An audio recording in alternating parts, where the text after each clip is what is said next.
Ey, ¿qué estás haciendo? Voy a tocar la Copa del Mundo. Pero no podés tocar la Copa del Mundo si esta solamente la tocan los campeones del mundo. ¿Y dónde va a haber un campeón del mundo acá? Ahora vamos a charlar con uno que encima de campeón del mundo es una leyenda.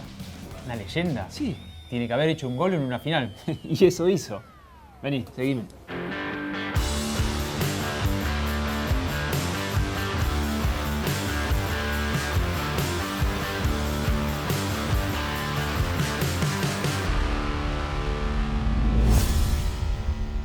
Bienvenidos a una nueva entrega de Leyendas. Mi nombre es Juan, a mi lado está Capocha, que cuando le conté al entrevistado que íbamos a tener hoy, la verdad es que lo gritó como si fuese un gol en una final del mundo. Sí, igual yo, la verdad que nunca grité un gol en una final del mundo. Vos no, pero él, sí. Burru, ¿cómo andás? ¿Cómo están? Bien, todo bien. ¿Tranquilo? Bueno, pero por ahí ahora, dentro de poco, tenés la chance de gritarlo. Listo, ya nos dio el título que necesitábamos, nos vamos a ir, es lo único que necesitamos. Que vamos a salir campeones del mundo de nuevo. Dios quiera. Yo nací 2 meses antes de que, en el 86, de que ustedes salían campeones del mundo, o sea que casi que no lo vi. O sea. No, pero tu viejo te hubieran ayudado, en la alegría de ellos, a que vos grites sí. A los 2 meses. Lo habrán revoleado para todos lados. Con razón, siento el brazo un poquito fuera de lugar. Quedaste mal. Bueno, hablamos de cuando él era chico, pero contanos vos un poco cómo era ese lugar donde nació Jorge Burruchaga, esa casa, muchos hermanos. Yo nací en Gualeguay, provincia de Entre Ríos. Mis viejos vivían en lo que era lo rural, el campo, familia numerosa de 12 hermanos. 12 hermanos. 12, sí. 9 varones y 3 mujeres. Pero en realidad yo viví 3 años en Entre Ríos, porque a la edad que yo tenía, mi familia se vino acá como tantas a buscar trabajo a Buenos Aires. Se instalaron en la zona sur del conurbano, allá por Quilmes, y bueno, con los inconvenientes de esa época, de familia numerosa, de poca cosa, pero bueno, feliz, y sobre todo que menos a mi viejo, a todos nos gustaba el fútbol. Ya de chiquito nos gustaba, a mi viejo no le gustaba para nada, y así empezaron mis primeros pasos en los potreros, que abundaban también en esa época. Lo que más había era potrero, los amigos, una pelota de trapo, de goma, de lo que fuese, era el juego de la época, ¿no? Correr alrededor de una pelota. ¿Y vos fuiste el 7º hijo varón? ¿Esto es así? Tal cual. Y pero estábamos discutiendo antes de la entrevista de que el 7º hijo varón tiene que ser el presidente. Pero había mujeres de por medio. Claro, pero eso es... Yo pensé No, que era la chica que ninguno conocía ahí. No, si son 7 varones seguidos, el 7º normalmente es el... Claro, pero es mucha casualidad, 7 varones seguidos. Para mí ahí el presidente no quería aparecer hay y casos, y hay que ver quién hubiera sido en el año 62. Pero no, hay 3 mujeres en el medio, sí.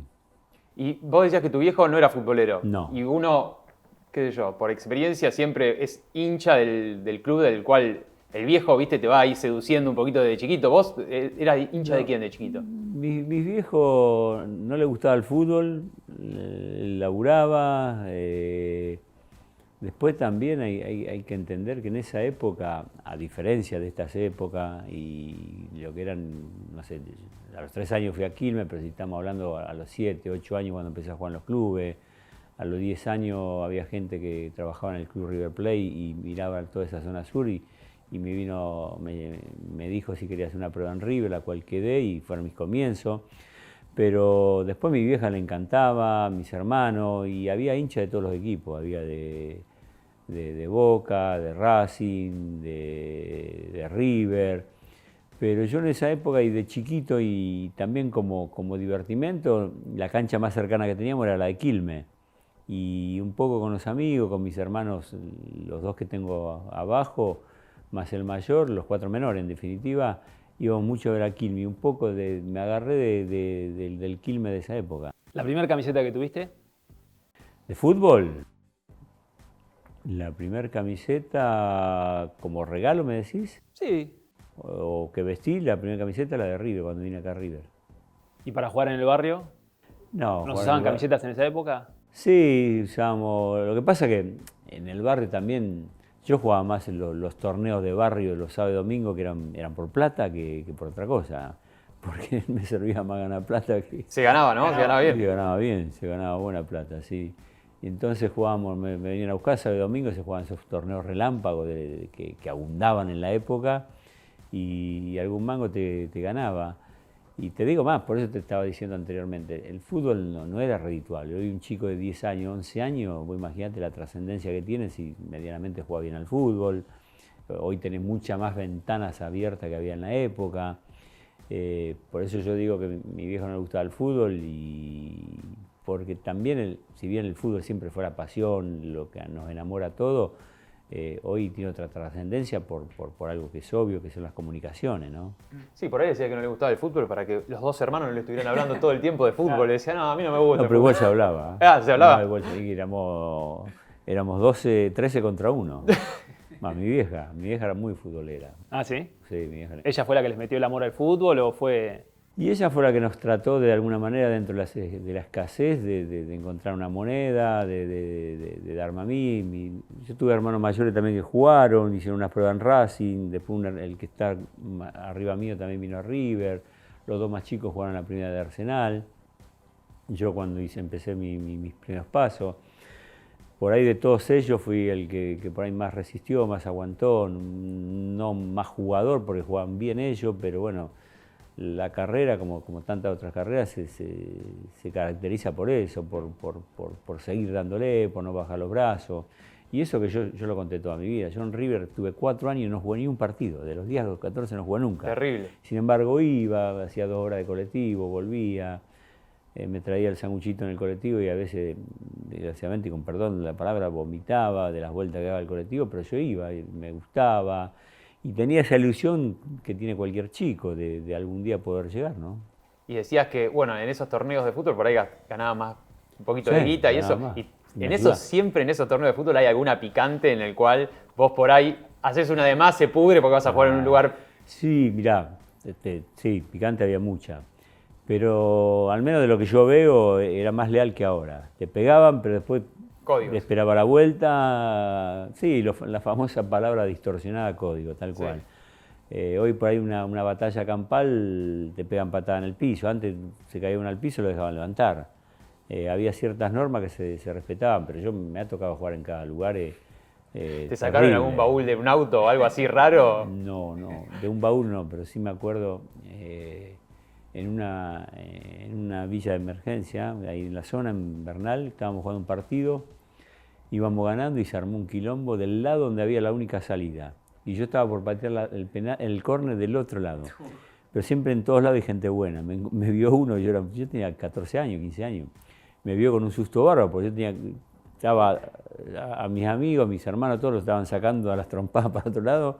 Y me agarra esto y me dice, pibe, vení que te acompañe, te llevo a la salida. Y yo lo miré, pero lo vi tan bueno que le hice caso. Y me sacó por atrás de todo y me volví caminando a mi casa, que no era lejos. Pero bueno, esas cosas pasaban, pero no pasaban de ahí. No pasaban de ahí, más allá de una trompada o dos, pero no es que como ahora te agarran en el piso, te pegan patada en la cabeza y todo eso. Y ganabas guita jugando, pero Sí. también ganabas guita trabajando, ¿no? Trabajaste de albañil, de lo que venía. Teníamos que trabajar todo, porque, bueno, de alguna manera era retroalimentarnos todo, poder comer, poder tener algo en la casa. Imagínate en una casa de 4 habitaciones, dormíamos 12, ¿no? Dormíamos de a 2, pero bueno, era lo que nos tocó. Y así como yo vendí helado, vendí diario, me levantaba a las 6 de la mañana hasta las 8 menos cuarto que entraba al colegio. Después los veranos vendía helado, trabajaba con mis hermanos cuando empecé a dar mis primeros pasos ayudándolo a ellos en las compras, que tenían una constructora. Pero era lo que había que hacer y lo que dignamente se hacía. Un trabajo, ¿no? Mientras tanto jugaba al fútbol. Mientras tanto yo después de River a los 14 años me dejé libre y dejé de jugar porque prefería jugar en el barrio, que me divertía más y volvemos a La Plata, hasta que un amigo me llevó a probarme en Arsenal de Sarandí, que fue mi segundo club. Justo mencionaste River te deja libre y te dice, vos vas a triunfar, pero en otro lado. Tal cual. ¿Cómo tomás eso? Lo que dicen siempre. Te quiero, pero como amigo, es una cosa así, sería. Es lo que dicen siempre. Yo creo que bueno, es algo que es lógico, ¿no? Por ahí no tenés lugar acá, bueno, pero jugás bien, tenés condiciones, el día de mañana por ahí te ofrece otro lugar y la podés remar y pasa. De hecho, yo debuto en Arsenal de Sarandí contra el equipo que dirigía, que el que era coordinador de River en esa época, Osvaldo Díez se llamaba. el primer partido mío en Arsenal, año 79, contra Deportivo Italiano. Él dirigía Deportivo Italiano. El que te limpió. Bueno, entre varios. De alguna manera. Entre varios, él fue el que me dijo. Y cuando me ve saliendo a la cancha se recordó por ver en la lista, en la planilla, y me dice, vio que yo le dije que iba a poder triunfar. Un fenómeno. Pero bueno, estos casos hay muchos, no solo el mío. Y en los clubes grandes pasa mucho más que en otros porque todos los chicos quieren ir a los clubes grandes. Hoy por ahí eso ha cambiado, ya de los clubes chicos podés emigrar al exterior. Antes había que pasar por los clubes grandes para poder irse afuera. Y en esa época River, Boca, Independiente tienen, Racing mismo, San Lorenzo, tienen un montón de casos como el mío. Y debutaste allá en Arsenal, tenías 16, 17 años. 16 años, 17 había cumplido y cumplía las 2 semanas. Y jugaste en un Arsenal de hace, no sé, 40 años. O sea, un Arsenal, hoy la gente por ahí lo reconoce Arsenal por todo lo que logró en este último tiempo, pero vos jugaste en un Arsenal totalmente distinto, ¿no? ¿Cómo era ese Arsenal? Era la B Metropolitana de esa época. Era la B Metropolitana que jugaban los equipos de acá de Buenos Aires. Debuté contra Deportivo Italiano y era un campeonato muy lindo, muy competitivo, futbolísticamente distinto a lo que hoy uno ve en la Nacional o en la B Metropolitano. En esa época las canchas no eran de las mejores, se jugaba mucho juego aéreo, futbolísticamente no era un gran juego. Sí había muy buenos jugadores, como siempre lo hubieron en la segunda y tercera categoría, siempre hubieron buenos jugadores. Yo tuve jugadores como Caicedo, como el ruso Molnar, en una época vino Hugo Caballel, Acevedo, el ruso Rodríguez, Novoa, jugadores que podían jugar tranquilamente en primera. Lo que pasa es que antes no se nutrían de jugadores de segunda los de primera, porque para irte afuera a jugar a Europa eran 2 jugadores del mundo que iban a un club europeo. Entonces era muy difícil, por eso los jugadores de antes perduraban un montón de años, como a mí me pasó cuando paso Independiente. Yo paso Independiente y hay un mediocampo que la gente Independiente recuerda mucho, con el gringo Justi, Maranga, Boche y yo, que jugamos 3 años y medio juntos. Hoy eso no se ve en el fútbol, entonces para los jugadores que jugaban en segundas categorías era muy difícil ir a primera. Pero sí que tuvimos muy buenos equipos nosotros ahí. ¿Y ya ganabas un mango ahí en Arsenal o no era tanto? Yo, ese final de año 79 que jugué unos 5 partidos, cuando empecé a jugar el club me pagó lo poco que me podía pagar, que era lo que yo ganaba en el trabajo, pues el día que yo debuté, hasta el jueves trabajé. Eso es increíble. Y bueno, pero ¿qué le dijiste? En otras épocas. Claro, el trabajo, sí, el domingo no vengo. Claro, y entonces en el segundo partido me pagaron lo que me restaba de campeonato y después en el año 80 me hacen un contrato que me ayudaba a cubrir los gastos. ¿Y ahí lo defendés vos al contrato, representante en esa época? No. Sí, no, iba tu vieja aceptaba atrás? lo que te decían, aceptaba lo que te decían. En esa época el presidente del club era Héctor Grondona, el hermano de Julio, conocía un poco ya la familia y te daban lo que te podían dar, no es como ahora que había representante y todas esas cosas. Vos, estando en la B, en Arsenal, te convocan a la selección juvenil, cosa que tampoco pasa hoy mucho, hoy no se ven. Claro, porque justamente, estando acá en este lugar, un entrenador que había, creo que se llamaba Correa, trabajaba en este club, Defensor Belgrano, y se había hecho una selección de los jugadores menores de 20 años de la primera B. De hecho, también había 2 jugadores de acá, uno de acá que era Arbelo, jugaba muy bien, jugaba de 10. Estaba Villalba, que estaba en el Porvenir, que después fue argentino, ¿se acuerdan? Y yo que estaba en Arsenal. Los 3 fuimos a la juvenil de primera, pero previo a eso se hizo un partido entre la selección juvenil de primera B contra la selección juvenil de primera A. Habíamos jugado en cancha de comunicaciones, me acuerdo bien, y le ganamos nosotros 2-3-0.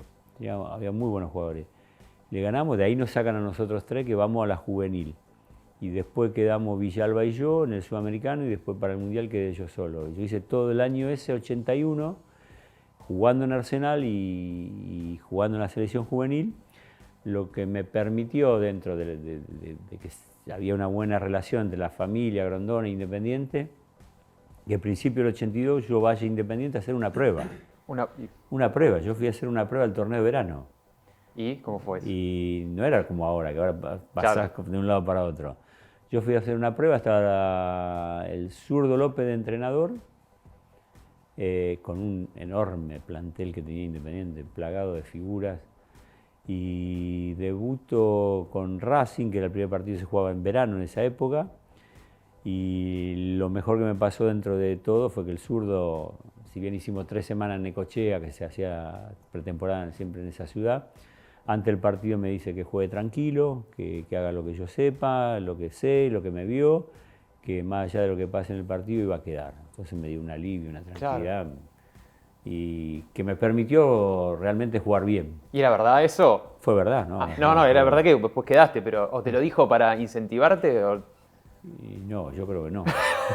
Porque imagínate decirle eso y después decirle... Me hubiera agarrado de eso toda la vida, me hubiera matado. Pero no, el zurdo va por los muchachos que me hablaban de él, y después lo tuve de vuelta de técnico yo en esa época y lo volví a tener en el año 96, un tipo realmente sensacional más allá del entrenador. Ahí quedó en Independiente. ¿Vos debutás en qué posición? ¿En Independiente?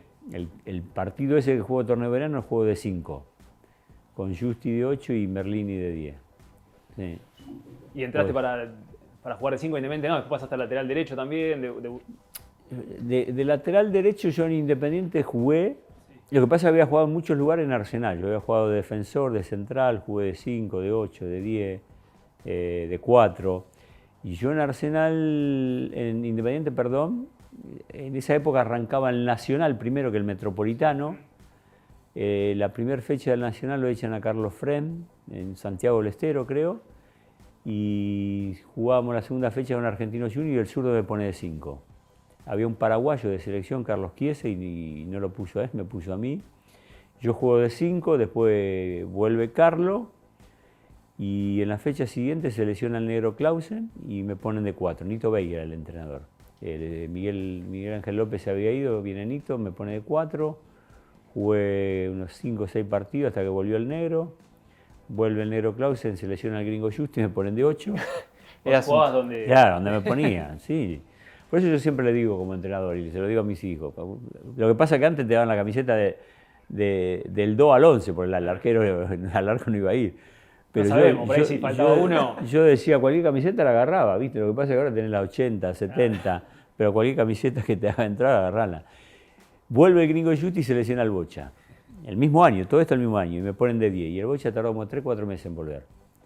Y cuando vuelve el Bocha... ¿Te decía algo? ¿Te decía, ojo, no te pases de vivo, no, que vuelvo? No, sinceramente, no, el Bocha es un fenómeno, pero ya te digo, había un plantel enorme, había 2 jugadores por puesto, pero de categoría A, de verdad. Y el Bocha tardó en volver, vuelve él, y lo sacan al negro Ortiz que jugaba de extremo. Y ahí suprimen, cuando se empezó a jugar ya con un extremo, con uno de los 2 que había, en general el derecho e izquierdo, y Nito saca al negro Ortiz y me pone de cuarto medio, y ahí empezamos a jugar los 4 juntos. Igual vos eras consciente, ese reemplazo a Bocini, porque por ahí los chicos no conocen tanto a Bocini, pero vos has llegado a decir de que después de Maradona, Bocini es totalmente de lo más grande que hubo. Y si vos me decís consciente, no era consciente, era la gana que tenía, lo bien que me sentía, y por sobre todas las cosas, cuando un entrenador te dice jugame acá, jugame allá, porque algo ve, y después cuando te dicen jugame es porque confían en vos. Claro. Lo que a veces a mí me ha tocado como entrenador decir, a veces me ha tocado decir a un jugador jugame de esto y no quiso jugar. Pero bueno, el problema de él, no juega hasta que merezca jugar en el lugar que él quiera. Pero yo con tal de jugar, jugaba, y aparte a mí me gustaba jugar en distintos lugares. Yo sentía, siempre lo dije, que en esa época me aburría por jugar en un solo lugar. Y como tenía esa facilidad de jugar en distintos lugares, mientras estuviera adentro yo jugaba. Y en el caso del Bocha, no lo digo yo, lo decían la gente de esa época, el equipo andaba tan bien igual que no es que se olvidaron del Bocha, pero a otra salida del Bocha se notó menos. No porque haya jugado yo, sino que el equipo que había. El equipo había un equipo, ya te vuelvo a decir, era un equipo tremendo. En esa época era el mejor plantel de la época, Argentina, lejos. Y el Bocha tenía una particularidad de que esquivaba, te escuché decir que esquivaba las patadas porque tenía miedo a quebrarse cuando se cayera al suelo. Y no tengas duda, ¿no viste el físico que tiene el Bocha? Porque vos lo ves y parece... Blanco, sí. pelado. Parecía el extraterrestre, ¿viste? El Puma Moretti le puso ET una vez. Él tenía miedo, por eso yo creo que por eso esquivaba las patadas a los jugadores, porque él sí dijo que tenía miedo de caerse y romperse un brazo, una pierna, y no de las patadas que le pegaban, porque la esquivaba, era genial para eso. Y eso no lo hizo Maradona, no lo hace Messi, no lo hace nadie, ni lo mejor de la historia. Por eso el Bocha, y dentro de ese biotipo físico, fue un genio, tenía una cabeza, era un personaje distinto, raro, pero con una genialidad en la cabeza y en las piernas tremenda, sí. Claro. Y esos vestuarios de cracks, como decís vos, clase A, entiendo que, no sé si en esa época habría mucho ego, como se dice ahora que hay, ¿cómo era vivir en ese vestuario? ¿Cuál era tu lugar en ese vestuario también? Y yo me fui acomodando con la edad que iba teniendo, ¿no? Todo eso me pasó muy rápido a mí. Yo estábamos hablando de 80, 81 en Arsenal, 82 Independiente, 83 Garra Bilardo, y en la primera convocatoria me llama, con 19 años. Éramos 6 de Independiente y 6 de Estudiantes. A ver, ego siempre hubo, por ahí hoy hay demasiado ego. Yo digo que había menos ego porque había más líderes. El entrenador, o al menos para mí, ¿no? Con todo respeto lo digo, los entrenadores de esa época eran líderes, de verdad. El Pato Pastoriza era líder, el Zurdo López era líder. No es como hoy donde la figura del entrenador perdió mucho peso, depende del resultado. Antes había resultado, pero también había trabajo, había un método, había una manera. La tenía el Pato en esa época, la tenía Carlos Gribó, la tenía Bilardo, el Flaco Menotti.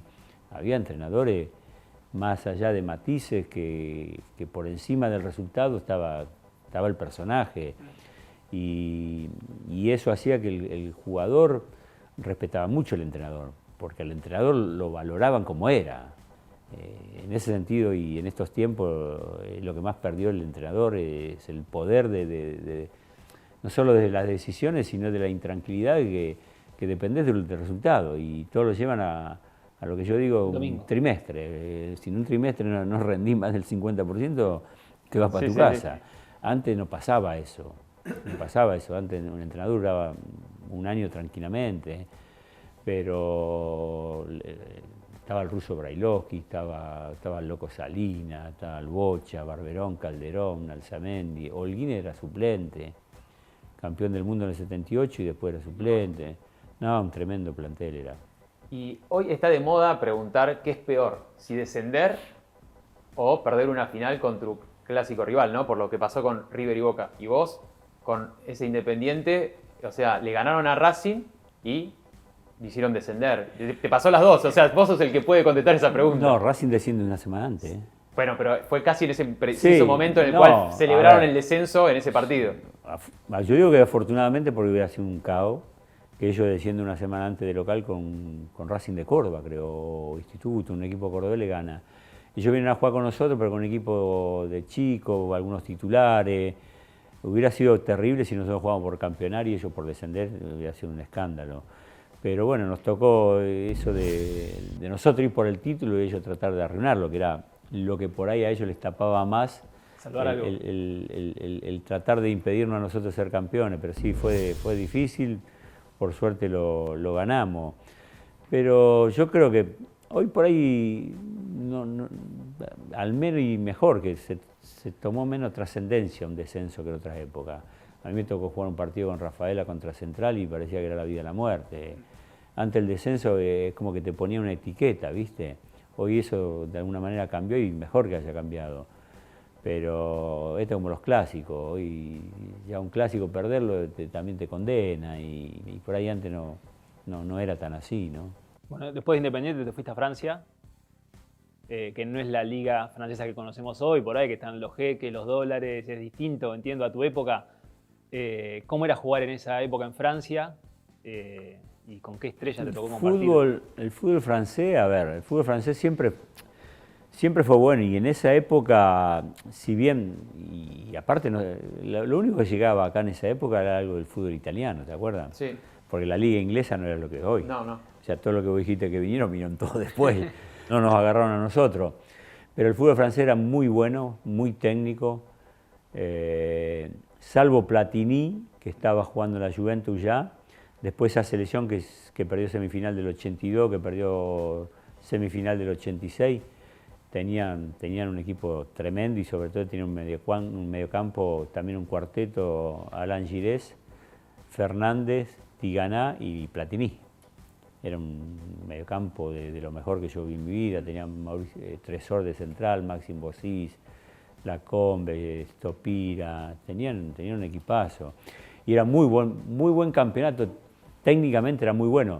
Lo que pasa es que no trascendía, por eso cuando yo le digo a Bilardo que me voy a Francia, yo me voy un año antes del Mundial, me quería matar Carlos.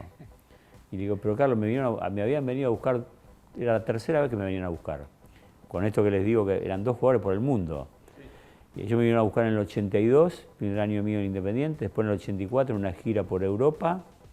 La gente Independiente no me quiso vender, vos fíjate los cambios de la época, no me quisieron vender, era chico, no estaba preparado, una cosa, ahora te venden por un sándwich y la coca. Te venden enseguida. A los 15 años por ahí. A los 15, sí, o la patria potestad y estas cosas que por ahí son mejores, en algunos casos no creo. Pero, y en la tercera posibilidad, después de la eliminatoria del 85, le digo a Carlos que me voy, me quería matar el loco. Digo, no, me voy, Carlos, dejé pasar 2.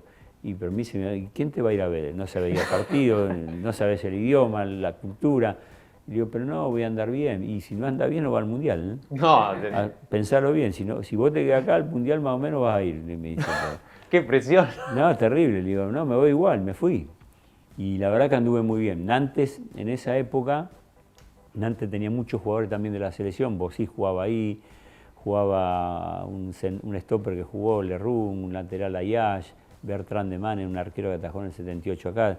Tenía muy buen equipo. Nantes y Bordeaux, que te nombro de todo esto, eran los mejores equipos. Paris Saint-Germain en esa época no existía. Y hice una temporada bárbara, hice 10 goles en una temporada. Salimos segundo y bueno, me tuvo que llamar. Y allá sos ídolo en Francia, ¿no? Porque jugaste mucho tiempo. ¿Cómo pronunciaban Burruchaga? Burruchaga. Era muy... No, pero me decía más George me decían. Le costaba mucho el apellido largo. Claro, una R metiste ahí. Claro, me decían, yo le metía la idea, ellos no la metía. Entonces me decían George, pero no. Aparte es un club, mejor dicho, en el cual le gustaban los argentinos. Ahí habían ido desde los primeros un tal Rafael Santos, después fue Ángel Varga, Ángel Marco, Hugo Varga, Víctor Trocero, Enzo Trocero. Enzo me recomienda a mí. Enzo él juega 2 años en Francia, él viene a principios del 82, que yo lo encuentro en Independiente. Y él fue el que le empieza a decir a ellos de mí, en esa primera vez que me viene a buscar en el 82, allá por septiembre. Enzo, después, bueno, después vino el Vasco en el 86, después también jugó Fabri, jugó Cheto. ¿Él seguía allá, Enzo, cuando te querían venir a buscar? Porque por ahí querían compañeros, si era por ahí te decía, ¿viste? No, Enzo se había venido acá, estuvo 2 años y se volvió. No aguantó, se volvió y me recomendó. Y así todo fuiste, él se volvió que no aguantó más y no te pudo hacer suficiente mala publicidad. Obviamente es personal, estabas ¿no? con un idioma distinto, una cultura distinta, una comida distinta. Te llegaban las cartas un mes antes, vivías un mes atrasado. Claro. Sí. Pero bueno, yo tenía como objetivo mío, y dentro de lo que me dijo Carlos, jugar el Mundial. Entonces me traté siempre de mentalizar en eso y después el hecho de haber andado bien. Cuando vos vas afuera y jugás, de alguna manera todo lo demás lo extrañas un poco menos, ¿no? Pero no, era difícil porque, bueno, era otro mundo. Ya te digo, a mí me ¿Pero vos te fuiste solo para allá? Solo. Después vino a ver mi vieja, un hermano. Más de 3 meses no se podía pasar. Pero, qué sé yo, cuando te enfocás, cuando querés, algunas cosas las superás. Recordémosle a la gente que vos jugabas en Independiente, Sí. Bilardo venía de Estudiantes, en ese momento había pica un poco. Y ¿no? Entre definimos Estudiantes y... 3 campeonatos contra ellos. Claro, y bueno... Y la Libertadores del 84. Los convocados de Estudiantes lo conocían a Bilardo, pero los convocados de Independiente era algo totalmente distinto. ¿Cómo fue esa primera llamada del loco, así como lo decís vos? Carlos fue inteligente para todo. Llevó 6 y 6. 6 de Estudiantes y 6 de Independiente. Nos hacía comer uno y uno, para que ¿no? Mezclaba para... cada uno de estudiantes nos convenciera de cómo era Carlos. Por encima nosotros veníamos de Independiente, con el Pato Pastoriza, con otra escuela de fútbol. Mientras nosotros jugábamos una cosa, no solo en fútbol, si bien estudiantes jugaban, a veces las discusiones no es del juego, son más bien fuera del juego, cómo vivía uno, qué hacía el otro. Y había una diferencia enorme. Y nos costó mucho. A mí personalmente me sorprendió la convocatoria, porque yo hacía poco, te decía al principio, que estaba en Independiente, un año, yo venía de Arsenal, los jugadores que había, y la primera convocatoria nos juntó, fue un telegrama que llegó al club, teníamos que presentarnos en AFA, porque antes no estaba el predio que hay ahora, no había nada, era ir a AFA, al 6º piso, que era un poco la oficina que tenía el entrenador. Y ahí fue que nos juntó a los primeros 18 que fuimos a esa lista. ¿Lo habrá enamorado esto que decías que era medio polifuncional, después de conociendo un poco más la historia de Bilardo y cómo le gustaban los jugadores? Y después con el tiempo, cuando lo conocimos, Carlos le gustaban los mediocampistas, más allá de lo polifuncional, que le gustaban, porque el gringo Justi en la época jugó de lateral mediocampista, de 8, de 5, como jugó en el 90. Le gustaban los jugadores, los mediocampistas con dinámica, hoy llamada intensidad, las palabras de ahora. Le gustaban los jugadores dinámicos. Y sobre todo, en el caso del gringo y conmigo, como nos complementábamos bien, porque del otro lado él llevó 2 mediocampistas que eran fenómenos, Marcelo Troviani y Isabela, y el Bocha Ponce. Un mediocampo había del otro lado también bárbaro. Pero le gustaban esas características del mediocampista, lo cual a él se lo castigaba, pero Carlos lo que más buscaba era jugadores técnicos. Toda la vida buscó jugadores técnicos. Y bueno, la primera vez que lo vimos y empezó con la soja y las rayas, no sé lo que era. ¿Dónde me metí? Y después cuando empezamos los primeros entrenamientos, allá en empleado de comercio, allá en Ezeiza.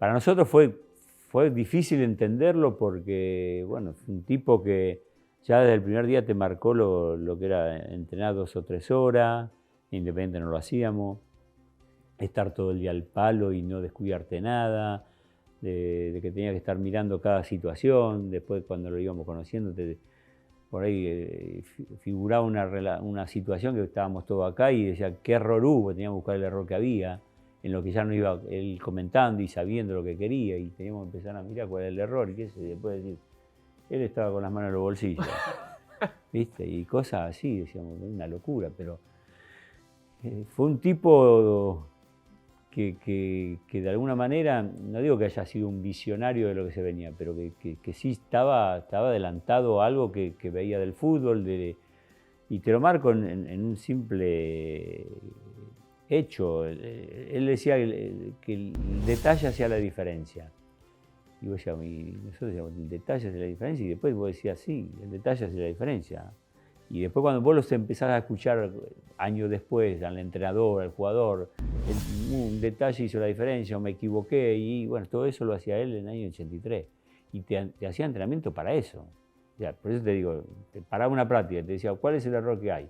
Y teníamos que empezar a mirar, por ahí estábamos 10 minutos mirando, hasta encontrar el error. Sí, en vivo y después también por video, ¿no? Porque se después juntaban. O sea, si yo hoy te saco el celular y te digo, Jorge, vamos a ver un videíto, ya ahí se te prende la alarma y decir, Sí, yo leo un libro, déjame un libro. Pero en todo. Bueno, se juntaban, ¿no? A ver. Nos juntábamos en AFA, después en un hotel ahí cerca, donde fue la primera concentración. No sé si existe el Hotel América, Marcelo T. Alvear creo que estaba. Sí. Y después los videos te daba videos individuales, videos generales, y te vivía mostrando todo lo que él quería y todo lo que no quería. Pero videos lindos de un 4-3, un partido donde te veías un Camerún-Congo de 0-0. El mejor resultado para él era para mostrarte el video del 1-0 o 0-0. Pero viste que hoy se dice mucho que por ahí el futbolista más de 10, 15 minutos no puede estar concentrado. Nosotros mirábamos un video que duraba 90 minutos y los cortes los mirábamos igual. Eran las caseteras esa inmensa que había en la época. Entonces estábamos 2 horas. Viste, hoy se ve todo, hay una foto muy conocida que están arriba de la cama un par. Bueno, así nos tenía 2 horas. 2 horas nos tenía.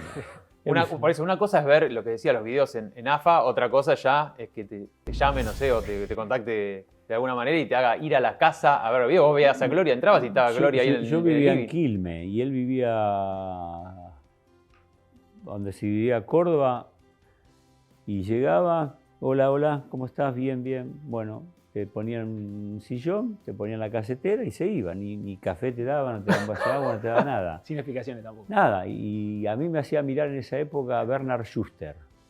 Jugaba en el Barça y después jugó en el Real Madrid. Me dice, vos mirá cómo juega Schuster, después me decís que viste y que no viste. Y así hacía con muchos, individualmente y colectivamente. Y después me tenía que volver a Quilmes, llegaba como a las 11 de la noche a mi casa. Y comía algo que me dejaban, pero bueno, era como era él y en los entrenamientos, como dijo, en empleado de comercio, hacía un frío bárbaro, llovinaba, te cortaba la capucha, los bolsillos de los pantaloncitos. ¿Te quedó la moda, digo, de tener los bolsillos ahí cortados de la época de Vilar? Quedó bien. No, bueno, pero qué sé yo digo que el tipo dentro de eso también veía quién dentro de eso y aparte tenía tiempo, a diferencia de estos tiempos. Nosotros empezamos en el 83, pero la eliminatoria se jugó en el 85 y la eliminatoria se jugaba en un mes, porque se dividía en 3 zonas en esa época. Entonces, todo ese tiempo fue martillarnos para entender todo lo que él quería. Y bueno, había jugadores, ustedes lo saben bien, que no aguantaron y no lo aguantaban. En el año 84 nos llevó un mes a la India, a Calcuta. Vinimos como con 5 kilos de menos vinimos. Llevamos comida, estaban los rumanos, estaban los polacos, no comían, le dábamos la comida a ellos, pobres. Habían jugado el mundial. ¿Para qué fueron a India? A jugar un torneo que no iba a ser bien a nivel experiencia, porque no había partido claro, para jugar, no estaba ese roce de intercambio de jugar contra europeos, era difícil. Entonces había ido Rumania, Polonia y Hungría, que creo que 2 de esos habían jugado en el 82, China, India y nosotros. Pero aparte tuvimos que dejar nuestras vacaciones del año 84. Nos tocaba las vacaciones y nos dijo, se tienen que prohibir las vacaciones, pero sería bueno que vayamos. Y tuvimos que ir. Estuvimos un mes allá, con todos los jugadores, porque él hasta el año 85, febrero del 85, no trajo nadie de afuera. Éramos todos los que jugábamos acá en el fútbol argentino. Y teníamos un equipazo bárbaro. Teníamos un equipazo, pero salimos terceros. Nos costó bastante. Y en algún momento dijiste, bueno, largo todo, esto que dijiste, tenés que estar preparado para aguantar a Bilardo. Vos en un momento dijiste, bueno, no puedo hacer, no puedo seguir levantando a las 10 de la noche a ver un video en la casa. Te vuelvo a lo que te dije anteriormente. A ver, yo generalmente y con Bilardo siempre jugué. Y eso también es una inyección anímica grande, una confianza que te da el tipo enorme.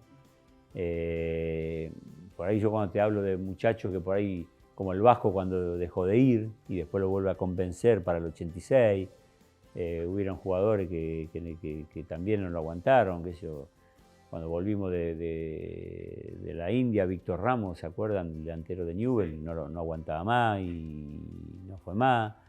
No era fácil. En el caso mío, y ver que él confiaba mucho en mí y yo jugué prácticamente el 90 y pico de los partidos jugué de entrada. Y aparte, qué sé yo, me gustaba ver a la selección. Pero no fue fácil. Nosotros cuando volvíamos y nos juntábamos de vuelta en el club y empezamos a hablar y los muchachos, los compañeros nos preguntaban cómo era Bilardo y le contaban. Y hasta el día de hoy vos contás cosas que hay algunos que descreen. Algunos muchachos lo hizo casar el día que él quiso, te enseñaba a hacer cosas. A vos no, por suerte. O sea, te dejó libre de que pudieras a Ruggeri y lo han contado. A Oscar sí, yo tomaba decisiones, porque él sabía que yo lo iba a salvar.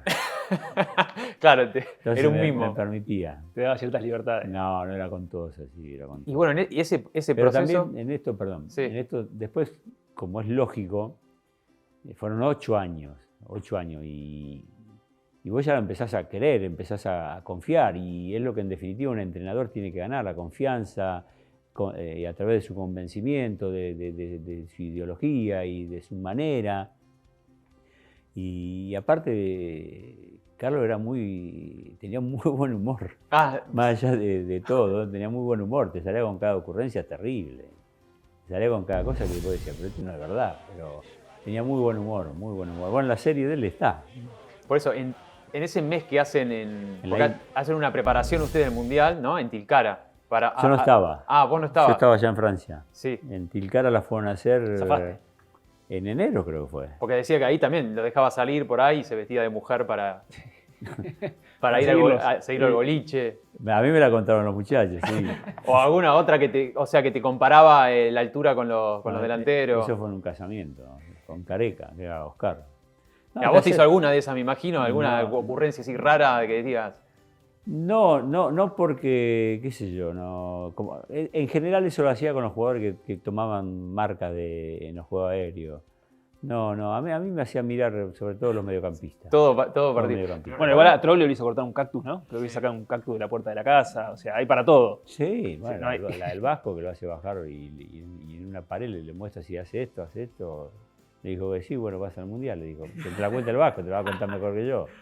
No, era un tipo muy, muy ocurrente. Pero bueno, vos fíjate, hoy muchos entrenadores son así. Con otra metodología, con otros avances, pero de alguna manera con ese enfoque, porque es real hoy, y el fútbol en la trascendencia, y más allá del juego, convengamos que hoy hay mucho dinero en juego, y entonces nadie quiere perder plata, los jugadores, los dirigentes, las empresas, y aquel que minimiza los errores y siempre jugando mejor que el otro va a tener más chance, ¿eh? Y recordemos que era una época que no existían los psicólogos, ¿no? O sea, vos te descargabas, volvías a tu casa y hablabas con tu mujer y que le viste, decías, cuando loco. yo hoy miro y leo, viste, te dicen resiliencia. Nosotros hicimos resiliencia 8 años con este. ¿Sabes lo que era la psicología de Claro, este? son como los de Viven que pueden ir a dar charlas por Claro. todo el mundo. Es que nosotros, es que en definitiva, muchas veces lo decimos cuando nos juntamos. Yo creo que el tipo iba viendo quién resistía más. Y de acuerdo a cómo los veía, lo dejaba con los rendimientos. Y por ahí algún otro, por ahí quizás, esto no, por ahí no fue así. Capaz que no los convocaba porque veía que que le costaba. Y esto pasa con otros entrenadores. Depende también del feeling, depende también de esa empatía que puedes lograr, ¿no? ¿Y en qué momento se cree? Vos decís es un proceso largo, te convence, pero decís van a la India, salen terceros. Cuando te cae el chip decís, bueno, igual, ojo, porque acá vamos a tener resultados, va a haber. Nosotros ese mismo año hacemos una gira que arranca en Colombia mal, perdemos y nos echan a 3. Y después había un lío grande como para rajarlo. Eso nos llega a nosotros allá y teníamos que jugar con Suiza, Bélgica y Alemania, que debutaba Beckenbauer. Y había un rumor muy fuerte qué sé yo, que el gobierno, que el ministro de Deporte, que también a nivel periodístico no había mucho, era el Gráfico, Clarín Deportivo, como decía Carlos, La Nación, que lo querían voltear.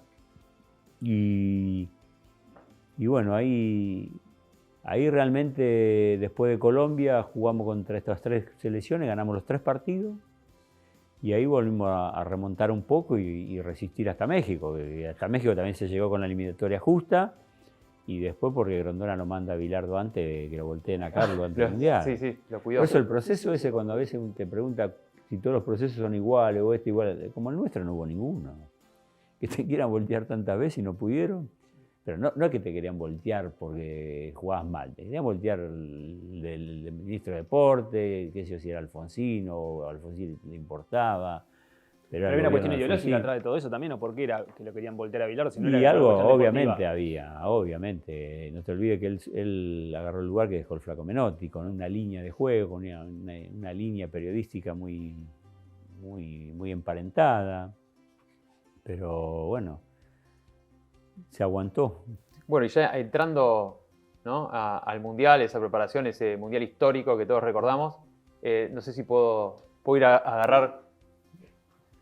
La copa. En realidad no me atrevo casi a agarrarla porque casi que no puedo yo, pero voy a hacer, como es una réplica, te la voy a dar como para que vos sos uno de los que sabe cuánto pesa. ¿Viste? Y dice que, o sea, hay una frase que les decía, entiendo que Bilardo, que era la gloria no tiene precio. ¿Es una frase que hoy en día sigue vigente con todo lo que pasó después? A ver, siempre hubo un dicho y es real, que en la selección no se gana plata, se gana prestigio. Y él nos dijo siempre que obviamente plata no vamos a ganar, pero que nos iban a reconocer y que la gloria no tiene precio. Y es real. Es real. Y vos fíjate que desgraciadamente para nuestro fútbol, y hace 36 años no ganamos. Pero lo podían ver en ese entonces, porque una cosa, por ahí sos pibe y querés ganar plata, ¿no? Es lógico. Y que te diga la gloria, o sea, los van a reconocer ustedes, quédense tranquilos. ¿Lo creían en ese momento en eso? Sí, sinceramente te digo. Sí, sí. Sí, porque en esa época no es como ahora. Volvemos siempre, y en esto obviamente, por haber vivido otro momento. No, vos si no pasabas por la selección, no te ibas a jugar a Europa. Hoy vos fijate que cualquier chico se puede ir a los 17 años por la patria potestad, cualquier pibe aparece en primera a los 19, 20 años, lo primero que quieren es irse a Europa y el club lo beneficia a venderlo por algunos dólares. Hoy los pibes del interior ya se van para afuera. Los sudamericanos tenían que pasar por Argentina para irse a Europa, hoy ya no pasan más por Argentina, hoy el mundo se abrió. Y en la selección, los chicos que están ahora jugando, juegan por la gloria. Sí. Y quieren esta gloria, y ojalá lo logren y van a vivir de esta gloria más de la guita que ganaron. ¿Y ustedes en qué momento se dieron cuenta que iban a alcanzar la gloria? ¿Cuándo dijeron, Nosotros, es ahora? ¿O va a pasar? ¿Cuándo fue que le hizo el clic en la cabeza? ¿O fue un proceso? Sí. No, nosotros, si bien fuimos el primer equipo que llegamos, nosotros fuimos para pasar la primera zona, esto siempre lo dijimos. Era una zona bravísima, con Italia que era la campeona, Bulgaria la mejor selección de Europa. Por ahí un momento que fue clave del Mundial, que una mayoría lo piensa, otra piensa el otro partido, para mí fue Uruguay. El haber clasificado bien, sin perder, ganando los 3, pero que nos hayas tocado Uruguay, viste cómo es, un clásico sudamericano, nos conocemos todos. El haber ganado contra Uruguay, nosotros jugamos contra Uruguay, para mí 70 minutos de lo mejor del Mundial, hasta que empezó a llover y entró Rubén Paz, que nos complicó un poco. Pero en esos 70 minutos nosotros tendríamos que estar ganando 3-0 tranquilamente, con un Diego descomunal. Dicen que ese fue el mejor partido de Diego. No, fue tremendo, lejos. con las patadas que le pegaban los uruguayos. Te digo más, pusieron un árbitro italiano porque decían que era el árbitro que podía controlar el partido, que ellos habían decretado la guerra del Río de la Plata, porque nos enfrentábamos entre nosotros, así te ven en Europa, y jugamos bárbaro. Y para mí, y sobre todo, el genio del Bocha lo dijo en la concentración a la vuelta, que después de haber ganado Uruguay te vamos para salir campeón. El primero que lo dijo fue él. Para otros fue el partido de Inglaterra por el significado del partido, por lo que conllevaba el mismo, la historia. Pero yo soy de eso, como el Boche, como muchos más, que fue el partido de Uruguay, que de ahí dijimos, y puede ser, puede ser porque se nos abría una llave que después era entre Inglaterra y Paraguay, después era entre Bélgica y Rusia, creo. La llave más difícil era del otro lado y se nos abría una posibilidad muy grande, pero teníamos que ganarle a Uruguay. Para mí teníamos que ganarle a ellos. Y el partido ese, o sea, el más recordado de todos obviamente es el de Inglaterra, ¿no? Por todo lo que pasó, digo. Por todo lo que se habló, por lo que pasó con esa guerra, por el hecho de querer darle una alegría a la gente, en lo cual, qué sé yo estaba en la colimba, a mí me salvó el fútbol. Yo en el año 62, durante la guerra, me salvó porque estaba independiente. Y yo qué sé yo lo veía distinto, porque yo tuve compañeros en ese servicio militar que no volvieron. Y para mí, me tocó jugar el partido con Liverpool, que fue el primer enfrentamiento entre argentinos e ingleses, la final de Japón, que también acá en Argentina no nos querían dejar ir. Y para mí era un partido muy significativo, tenía mucho en juego, pero que le ibas a dar una alegría, pero no le ibas a dar lo otro. ¿El Diego le dijo algo antes de arrancar ese partido, en la última arenga, algo así como... ¿Hay alguna frase recordada? Y él decía que nos teníamos que matar como nos matábamos otros partidos, pero agregaba como contenido de darle una alegría a la gente por la guerra, ¿no? ¿Y vos, ese partido, te diste cuenta? No. Nadie se dio cuenta, eso es increíble. Fue tan mágico que nadie... Yo te digo que no, porque yo estaba del otro lado. Los que se dieron cuenta, los que estaban atrás de él, los que estaban atrás y al costado de Diego. Yo estaba del otro lado y aparte yo estaba como unos 15 metros. Yo no me di cuenta, pero aparte se da todo perfecto. ¿Qué querés? El arquero chiquito, saltó menos que Maradona. Te mete la mano como lo que fue un genio. Y aparte, ¿no viste que los más cercanos ni gritaban, que le dijo, abrácenme, boludo? Para que no se den cuenta. Claro, aparte lo primero que vos ves en esa situación es el lineman. El lineman no levanta la bandera. Y es gol, no había VAR. Pero ¿cuándo te enteraste que fue con la mano? Cuando lo fui a saludar y te dijo. me decían, empezó el rum. Cuando empezó el rum de... Pero durante el partido, no en el vestuario. No, durante el partido, sí, durante el partido. ¿Y el árbitro se enteró en ese partido, vos decís, o no? ¿El árbitro nunca se enteró en el partido que había sido mano o no? No. No hubo ninguna durante el partido que quisiese compensar. Para él no fue mano. Aparte, Inglaterra gana un mundial con un gol que no fue, contra Alemania. Contra Alemania. No había VAR. Bueno, recién decías que la gloria no tiene precio, y creo que otra cosa que no tiene precio es el lugar privilegiado que tenías en el gol del siglo, o el gol de los goles de los mundiales. Sí. ¿Qué decías, qué sentías, qué pensabas cuando lo veías correr a Maradona, que ibas vos en paralelo viéndolo y que hasta te la podía haber pasado? ¿Cómo terminaba esa jugada si te la pasaba vos? Gol. Tenía el arco vacío. Tenía el arco vacío si me la daba. ¿Pero te llegaba la pelota si te la daba o no? ¿Te llegaba la pelota si te la quería dar o estaba medio complicado de rivales? Mirá, yo la verdad que cuando él pasa a mitad de cancha yo arranco con él, porque yo ya estaba más adelantado. Yo espero un poco que saliera del embrollo que se había metido y a partir de ahí voy corriendo paralelamente y Jorge del otro lado. Y yo siempre dije, cuando él se enfrenta al número 14, Fendrich me parece, él es como que amaga a Diego, ¿viste? Amaga como a querer darme el pase y el defensor inclina el cuerpo. Cuando inclina el cuerpo le mete un gancho de nuevo, que bueno, él lo dijo Diego en vida. Él no se dio cuenta, como a mí me pasó con Briegel, él no se dio cuenta que venía Batcher atrás, que se le tira. Pero mirá lo genio que fue, que cuando ve la pata de él también se tira. O sea, cuando se gambetea a Shilton. Y termina metiéndolo. Entonces cuando mete el gol yo lo arranco corriendo y no me olvido más. Cuando lo abrazo lo bajo y le digo lo que me salió de adentro. El tremendo pedazo de gol que hiciste, hijo de mi puta, le digo. Porque para mí, muchos me dicen, pero vos por Maradona. No, para mí sigue siendo el mejor gol de los mundiales. Por la jugada, porque gambetear en esa cancha, que era un baldío, se jugaban un montón de partidos. Aparte, en esa época, los campos de juego, salvo algunos europeos, en Italia más o menos eran buenos, pero a comparación de lo que son ahora los campos de juego de los mundiales, que realmente son tremendos, lo lindo que está, ese estaba poseado, picaba para todos lados. Y este llevaba la pelota pegada al pie, gambeteando ingleses. Nunca se le fue más de 50 centímetros la pelota. Y gambeteando y tirándose al suelo y hacer un gol en un mundial. Después le podemos meter contra quién lo hizo, yo creo que hasta redobla más esto de que para mí sigue siendo el mejor gol de los mundiales. No. En una acción individual tan genial como la que hizo él, yo no vi, hasta ahora no vi. ¿Pero vos se la pedías? ¿Le gritabas o no? ¿O lo dejabas seguir? No se la pedía porque yo sabía que él me miraba. No se la pedía, yo sabía que él me miraba. Sí pensé, como te dije, cuando era el último que le quedaba, cuando él amagó, yo pensé que él se daba cuenta que el otro lo podía agarrar. Como muchos me dicen a mí, ¿no pensaste nunca en ver a Valdano? Y no pensé, yo pensé que era gol. Pero hizo el mejor gol de la historia. Para mí hizo el mejor gol de la historia. Los dos mejores goles de la historia lo hizo esa tarde. Bueno, pero vos, así como él tiene el mejor gol de la historia, el más lindo, vos tenés el gol más importante en la historia de la Argentina, por lo menos. Ese 3-2, esa corrida que es un pase maestro, y que vos te vas, deben ser 5, 6, quizás 7 segundos en los cuales vos tenés la pelota y llegás hasta definir.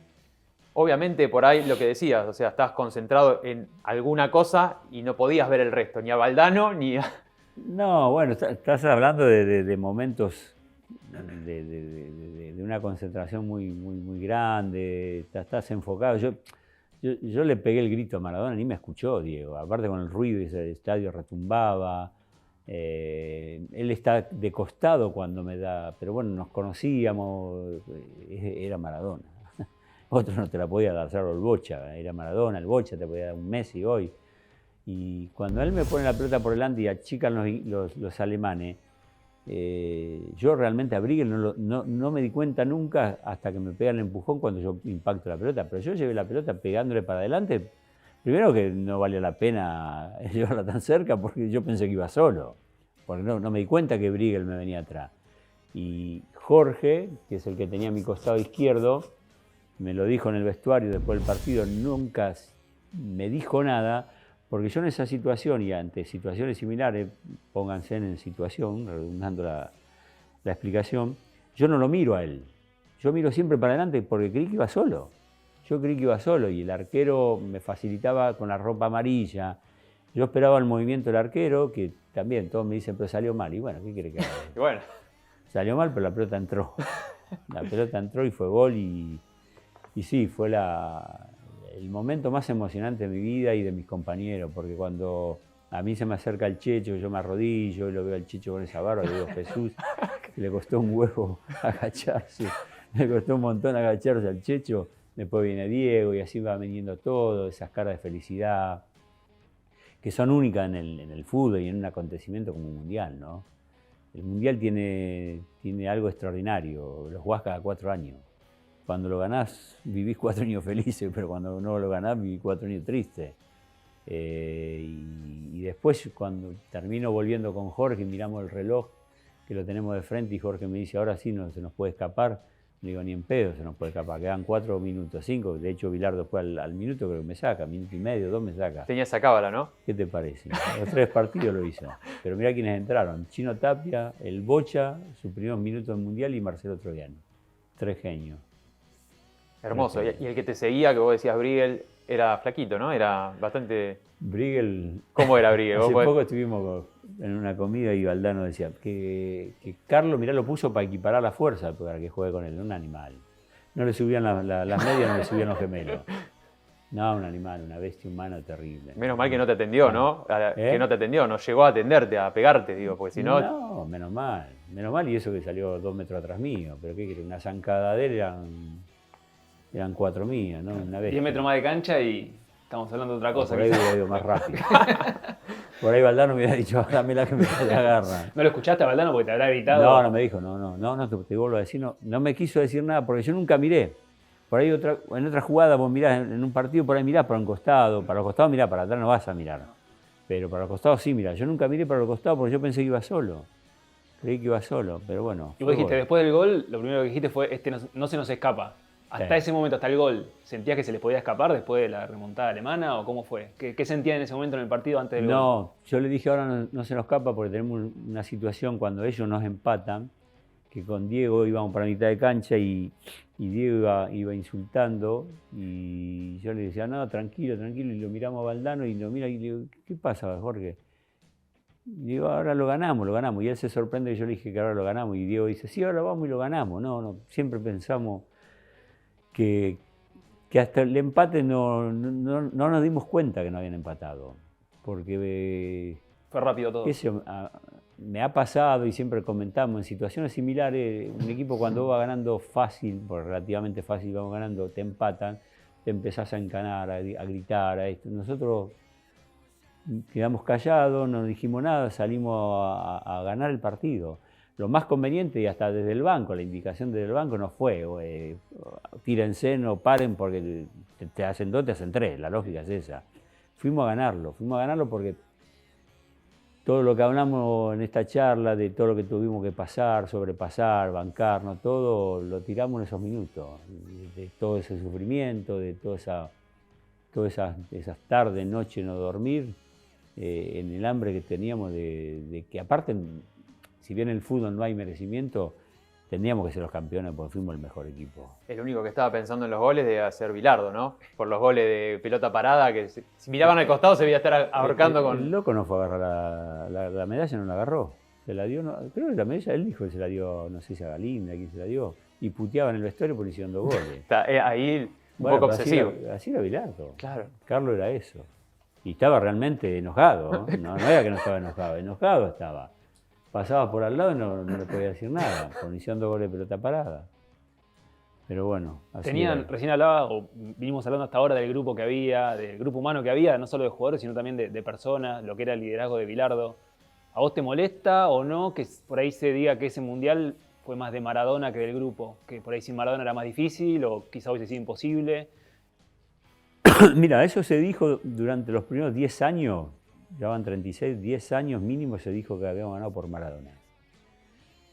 Pero después se fueron dando cuenta que obviamente, yo estaba en Francia y le decía, ¿usted ganó la Eurocopa por Platini? No, pero había jugado, bueno, acá también jugaba este. Y un equipo de fútbol, hay un genio, pero el genio, así como el genio te hace jugar mejor, al genio el equipo lo hace jugar mejor. Si no, y esto que se entienda bien, Leo va a ser su 5º mundial y desgraciadamente por una cosa y la otra no se le dio, hubiera ganado 5 mundiales. Y Johan Cruyff hubiera salido campeón del mundo. Pelé salió campeón del mundo varias veces, pero tenía unos monstruos. Y esto es un juego de equipo. Y por eso te decía, por ahí los primeros 10 años la gente te decía eso. Y después se fueron dando cuenta de que no es así. Porque el fútbol cada vez, y cada vez va a ser peor, es un juego que va a depender mucho más del equipo que de una individualidad. Porque ya no aparecen esos grandes monstruos que había. Ahora cuando desgraciadamente Leo estará para 2 o 3 años más y se vaya Ronaldo, después ya no quedan esos monstruos. No, y eso es lo que siempre lo supimos nosotros, Tite da bronca, porque Diego mismo lo decía, yo puedo ganar pero si ustedes me ayudan, y para que ustedes me ayuden tienen que jugar muy bien ustedes y yo voy a jugar bien. Y esto pasa en el fútbol, cualquier equipo que vos veas, un gran jugador lo hace el mejor jugador del equipo. Después del 86 vino el Mundial 90, ¿no? Y siguió el ciclo Bilardo, pero era una selección distinta. ¿Y qué faltó para salir campeones? Hubo un recambio grande, obvio. Y el Mundial, por experiencia, el Mundial es un mes y depende mucho cómo vos llegues al Mundial, ¿no? Nosotros llegamos ya al Mundial, yo me había lesionado 10 días antes. El gringo Justice aparece jugando en octavo de final, Neri se rompe el segundo partido, el Vasco no jugaba. Cuando empezás a tener todos esos problemitas ya las dificultades son más grandes. Después el equipo por una cosa y la otra y encima perdiendo el primer partido con Camerún, no fue para nada fácil. Yo digo que ese fue el mundial de todo esto que Bilardo nos dijo, nos enseñó, de lo que es la defensa, de lo que la bestia Maradona nos inculcó a nosotros y a generaciones de futbolistas que vinieron después, lo que es la defensa de la camiseta, lo que es defender tu camiseta en un mundial, la vergüenza deportiva, arrastrado porque jugamos lesionados, jugamos rotos. Llegaste con penales, pero los penales no es suerte. Para mucha gente en una época decía suerte. Los penales hay que saberlo patear, tenés que tener un buen atajador. Teníamos buenos pateadores, buen atajador, porque después entró Goico y la rompió. Y llegaron a final, por más que vos no andes bien, hay que llegar, ¿no? Y yo creo que esto fue, y al menos en lo personal, lo que es la dignidad de, como se dice a veces, dejar la vida. Y dejamos hasta donde pudimos. Después, una vez que estuvimos relativamente bien, en semifinales lo expulsan al gringo mal, las 3 amarillas del Vasco, el Checho y Canigias. Y a ver, si hubiéramos estado completo con Oscar, Diego más entero y yo, capaz que la final era otra cosa. Y te terminan ganando con un penal que no fue, uno que fue y no lo cobraron, y a nosotros no nos cobran un penal. O sea, yo la verdad siempre dije lo mismo, recontra conforme, hasta más orgulloso de haber salido campeón fue el del 90. Haber llegado como llegamos nosotros antes del Mundial y terminar jugando una final, yo creo que tiene un mérito enorme. Porque el primer partido, o sea, perdieron contra Camerún. 1-0. ¿Y vos le creíste a Bilardo lo que ¿Qué dijo? te parece? ¿Que iba a tirar el avión abajo? ¿Cómo no lo va a creer? Todos le creímos. No yo. Todos le creíamos. Ustedes se ríen, pero era cierto. Era capaz. Era capaz, sí. Loco con tal de ganar.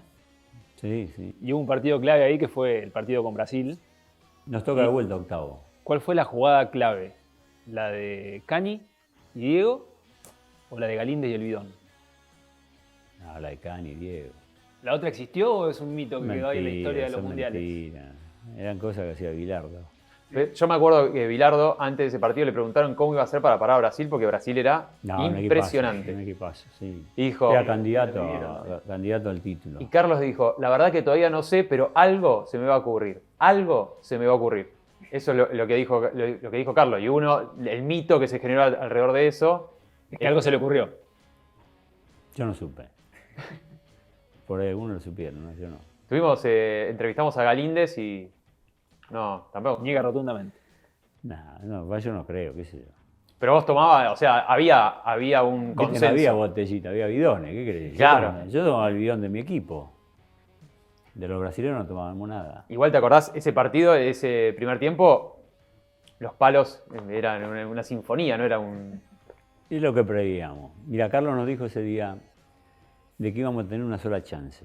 Una íbamos a tener, en todo el partido una íbamos a tener. Y que había que cuidarse de los lugares fuertes de ellos, lo típico que todo entrenador te dice, pero que una íbamos a tener. Lo que sí me acuerdo bien, en el primer tiempo jugamos tan mal que tuvimos 15 minutos acá en el vestuario como si fuera el de Turín, y tocó la chicharra para salir y no sabíamos qué hacer, esperamos que Diego se levante, nos íbamos para la puerta y ahí nos dice Carlos, espere un segundito.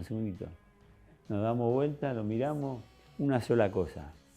Traten de dársela entre ustedes, entre la misma camiseta, mírense, no se la den más a lo de amarillo. Y jugamos mejor. Y tuvimos la bala que tuvimos, la metimos. ¿Es meritorio? Yo creo que sí. O sea, depende cómo vos estás, podés jugar. O sea, si no podíamos hacer más nada. Estábamos rotos. Y ese partido, mirá cómo será. Que Oscar se lesiona el primer partido con Camerún, se iba a operar a Madrid y le dice a la gente del Real Madrid, déjenme que me quedo a ver el partido de octavo y me voy a Madrid a operarme. Hacemos el reconocimiento de campo, típico picadito, lo ve Carlos boludear un poquito y dice, está para jugar, y arrancó a jugar y jugó hasta la final. Mirá cómo jugamos. Jugó, con Pubalgia jugó. Y después del primero no jugó Rumania, y no jugó Rusia y no jugó Rumania. Y juega octavo final porque Carlos le dice y el envión, como teníamos todo, jugó. Y el vestuario, porque todos lo conocemos como era Maradona en la cancha y nos contaste en el entrenamiento, pero en el vestuario, o sea, ¿qué tenía diferente? O sea... Diego fue diferente para todo y en todo lo que hacía era diferente. Diego, vos lo podías ver bailando y qué sé yo, viste que ahora está bailando por todos lados, hubiera ganado todo. Vos lo veías declarando, como fue en el 90, las declaraciones de Diego ante Italia. Diego fue genial para todo. Y en el vestuario te transformaba. Con los gritos, con los alientos, con el ejemplo, con las ganas que vos lo veías que tenía. Te transmitía vida, te transmitía hambre, te transmitía todo. Yo creo que Diego traspasó el futbolista. Y más hoy, no estando más acá con nosotros, traspasó el futbolista, el Gordo. El Gordo fue un genio para todo. ¿Y él se mostraba en un momento débil en el vestuario? No había lugar para todo lo que iba al frente. Nunca, cuando estaba mal y no se podía mover por los problemas de espalda, y seguía. No, el Gordo fue... Al tobillo del Diego le rezaban ustedes, ¿qué era lo que hacían con el tobillo ese que estaba así hinchado? Se metía huevo, le metían huevo, no sé. Con esas curanzas de antes que se hacían. Pero no, él jugaba igual. Él jugaba con el tobillo roto, ni se infiltraba. Él podía jugar caminando. Aparte tenía una superación. Mirá que el tobillo estaba hecho pelota, y jugaba igual. Y ustedes, o sea, lo que generó Bilardo, que muchos de ustedes cuentan, ¿no? Como una familia, como un sentido de pertenencia, que se trasladó después del fútbol, ¿no? Y sí, que también se acompañaban, hay Ruggeri cuenta de un grupo de WhatsApp en el que están más o menos todos y eso. ¿Cómo fue ese acompañamiento del final del Diego? ¿Cuándo fue la última vez que lo viste al Diego? En vida yo lo vi en el 2016, 2017 creo. No, 2016 en Abu Dhabi, en un evento de él que me invitaron, lo vi la última vez. Después lo acompañamos con los saludos, cuando él empezó a trabajar en gimnasia, partido tras partido le íbamos mandando. Y yo siempre dije, en ese tiempo tuve 2 charlas con él. Trataba de charlar, lo veíamos cada vez que se le hacían esos homenajes. Pero bueno, hasta pensamos que como nos acostumbró, que gambeteaba la vida. Y bueno, hasta que un día no pudo más. Se lo extraña, ¿no? Al capitán. Que se lo extraña, pero vos lo ves como sale en todos lados, que por momentos decís, sigue viviendo. Por eso yo digo que pasó todas las barreras, Diego. ¿Y vos cómo te enteraste del día del fallecimiento? Yo estaba en Uruguay cuando estuve en Independiente en el 2020, en ese año de manager. Jugamos un partido de Sudamericana a la noche, creo que en Fénix, de Uruguay.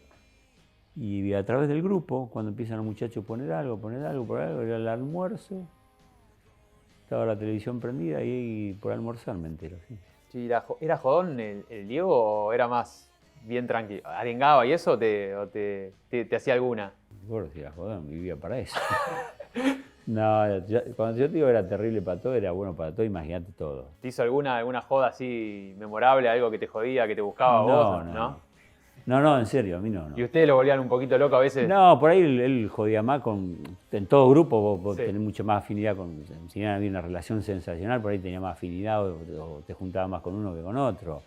Pero hacía lo que vos me preguntás, no, al contrario, él, ya por el hecho de que jugábamos cerca, siempre hablábamos de fútbol, fíjate, miremos esto, miremos lo otro. Carlos trabajaba mucho en función de eso conmigo y con él. Y con los que jugábamos cerca de él, como también era el Chino Tapia, el Bocha, Borghi, pero en eso por ahí él jodía más con lo que lo jodían a él. El Tata Brón lo volvía loco, el Tata lo volvía loco a Diego. Sí, contaban también que le decían, bueno, anda a abrazarlo al Diego, ponerle la mano acá, que a él no le gustaba mucho a la gente. Al Bocha no le gustaba menos, y no sé por qué. Se dice que la manito del hombro no es buena. Bueno, y ya para ir, terminando, pasemos un poco a hablar de lo que viene, ¿no?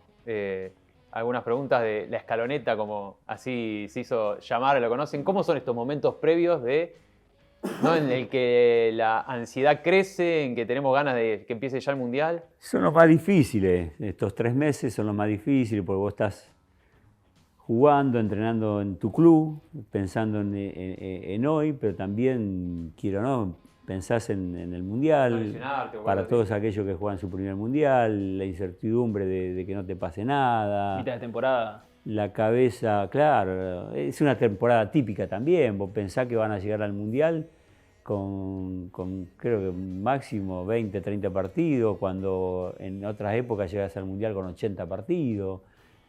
Por ahí desde lo físico deberían estar mejor, pero qué sé yo digo por experiencia, pero es inevitable no hacerlo, es que piensen lo menos posible, o sea, no vivir anticipadamente. Pero después la selección se la ve bien, se la ve sólida, realmente, y esto se dijo mucho y se ve en ellos, que después de la Copa América hubo un cambio muy grande, y sobre todo en Messi. Él está mucho más tranquilo, se sacó un gran peso encima. Y después Scaloni logró armar un grupo más allá del equipo muy compacto, con muchas variantes en el mismo, con dos a tres jugadores por puesto que pueden pelear tranquilamente. Y después llega con un invicto de que no es fácil, tener 32 partidos, ¿no? 32 partidos, 33. No es fácil y hoy se la ve candidata, ¿no? Pero el Mundial tiene particularidades que, viste, después hay que llevarla a cabo. Y salvando las distancias, sin tampoco querer mencionar la palabra, ¿notás algún paralelismo entre esta selección de hoy y la del 86? No, ya la anticipó la pregunta. Ninguno. Y me está puteando por dentro. Sé que esas cosas no se hacen. Ninguno. Ahí está, perfecto. Esa es la respuesta que había que Yo tener. digo que ojalá no nos metan tanto de candidato, que vayamos ahí agazapados, tranquilos. Pero están bien. Y la verdad que estaría bueno que terminemos ganando un mundial, sobre todo. ¿Y quién sería el Burruchaga de esta selección? Cambió el fútbol.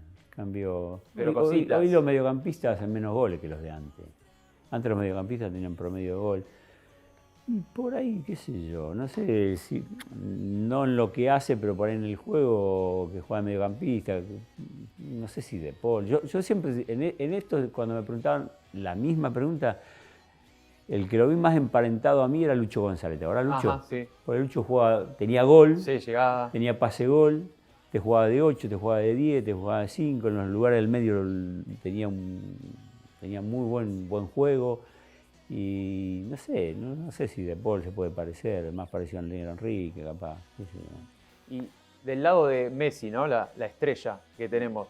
Se podría decir que, o sea, Messi es un líder distinto a Maradona, ¿no? En algunos sentidos por ahí puede ser más parecido al Bocha, Claro. que no hablaba tanto, ¿no? Pero Sí, que...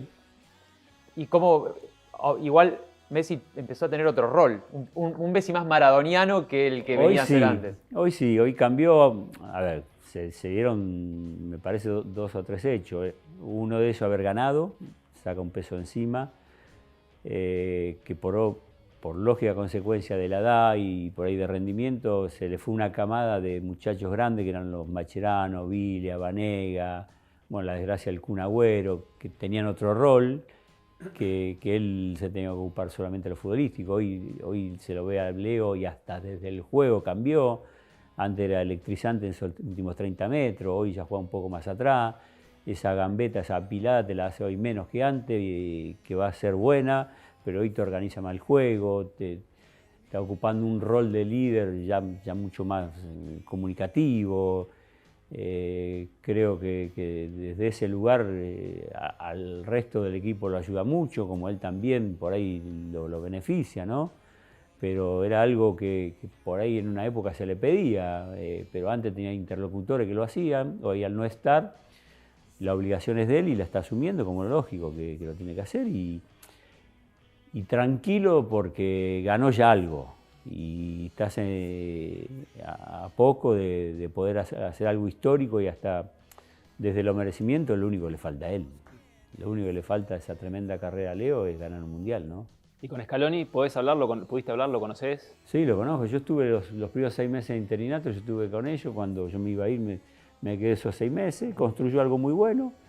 ¿Se veía venir ya? ¿O porque viste que se desconfiaba mucho también de si era el momento, si no era el Si en esos momento? primeros 6 meses vos me decías que Scaloni iba a ser técnico de la selección, yo te hubiera dicho que no. Ahora, de interinato, y como son interinatos, mientras gané durá. Bueno, igual no ganó siempre. La Copa América en Brasil la pierde, la primera. Sí, bueno, pero lo mantuvieron, después la gana, después sigue invicto, construyó, hay que valorarlo, construyó en la convocatoria de algunos jugadores impensados. Un grupo que para mí es lo más importante, un grupo realmente muy competitivo. Hoy vos tenés 2 jugadores por puesto, que no es fácil tenerlo, ¿eh? En el Mundial pasado no lo tenías, y no sé si en el 14, por ahí sí. Pero tenés un equipo realmente que podés usar distintas características de juego para lo que los mundiales a veces ameritan, que todos los partidos, si bien son distintos, todos los partidos por ahí a veces ameritan algo distinto para que vos hagas. Porque son 7, si llegás al 7º, ¿no? Y después tenés que esperar 4 años. Yo me imagino, o sea, la selección que viviste vos, hoy una selección totalmente distinta, con otra realidad, otra sociedad. ¿Vos te imaginás a esta selección repitiendo un montón de rituales, cábalas y cosas que tenían ustedes así a lo loco, a lo Bilardo? ¿O vos le decís, disfruten, muchachos? No, ni disfruten. loco, no, ni loco la hacen, no. No, más vale, tienen que disfrutar, hay que disfrutar. Lo que pasa es que era otra época, y más con este loco. Y se usaban las cábalas, antes se usaban más que ahora, no sé si ahora hay tantas. ¿Te quedó algo que digas, esto es de Bilardo, en tu casa, en cualquier lado, como no sé, algo que te haya quedado, que te haya marcado el loco? Por ahí cuando vas a un lugar, no dar la espalda a la puerta de entrada.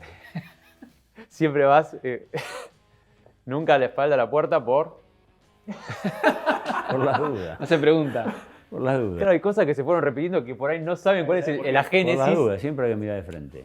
Él tenía también las fotos, ¿no? Bilardo tenía millones de cábalas, ¿sabes las cábalas que tenía?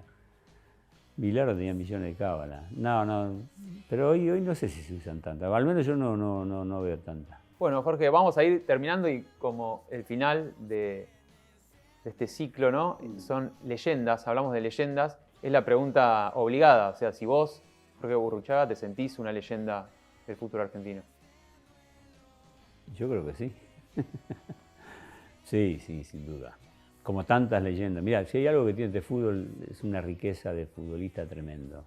Por eso es increíble que no hayamos ganado mundiales más seguidos. Vos fíjate que si vos venís del 86, del 78 al 86, en 8 años 2 veces, ¿no? En 12 años 3 finales consecutivas de 4 mundiales. Y después jugaste 14 la última final.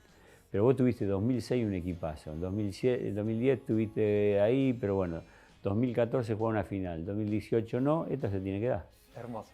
Y bueno, para ir cerrando, te voy a alcanzar nada más para que nos digas unas palabras, ¿no? Porque esta es... ¿La puedo sacar? Le Cope Sportif, mirá. Está buena. ¿Unas palabras? ¿Y qué son las primeras sensaciones que se te vienen al tener eso? No, el privilegio de haberla usado durante 8 años y juvenil 2 años, de que es el sueño de todo chico que empieza a pegarle una pelota de trapo, de goma, de lo que sea, es algún día jugar por su selección y jugar un mundial sobre todo, que es lo más lindo que hay, que es el sueño que todos recorrimos y todos los que vienen van a querer recorrer. Y encima ganar un mundial, yo creo que no hay objetivo más difícil de cumplir que este. Pero es el desafío más lindo y es el que, como hablamos durante toda la charla, te deja en la historia, te dejan eso que no hay otra cosa que lo valga, que todo lo demás puede pasar. Pero y encima la carrera que es la nuestra, del fútbol, que dura un tiempo, y dentro de ese tiempo lo más difícil es poder usarla y ganar algo.